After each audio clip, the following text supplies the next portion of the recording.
బతుకమ్మ పండుగ ఎలా ప్రారంభమైంది? కరీంనగర్ జిల్లాలో వేములవాడ కళ్యాణి చాళుక్యులు అనే రాజులు పరిపాలిస్తున్న సమయంలో తమిళనాడు నుంచి చోళరాజులు ఈ వేములవాడ మీదకి దండెత్తి వచ్చారు.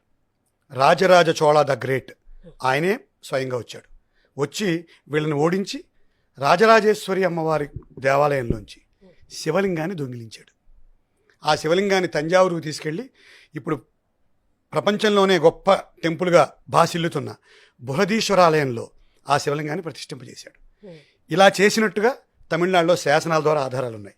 అదేవిధంగా ఇప్పుడున్న వేములవాడ భీమేశ్వర స్వామికి, తంజావూరు బృహదేశ్వర స్వామికి చాలా స్వారూప్యాలు కనిపిస్తాయి. అప్పుడు పార్వతీదేవిని ఒంటరిగా వదిలేశారు, శివలింగాన్ని మాత్రమే తీసుకెళ్ళాడు.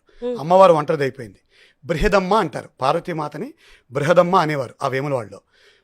పార్వతీమాత ఒక్కరితో అయిపోయింది కాబట్టి ఆవిడికి కాస్త ఊరట కలిగించడానికి, చోళులకి తమ బాధ తెలియచేయడానికి తెలంగాణ ప్రజలు బతుకమ్మ అనే ఒక పూలతో కూడిన అమ్మవారి ప్రతిరూపాన్ని తయారు చేసి ఒక పాట, ఒక పండగ మొదలెట్టారు. ఇది బతుకమ్మ గురించిన తొలి ఆధారం.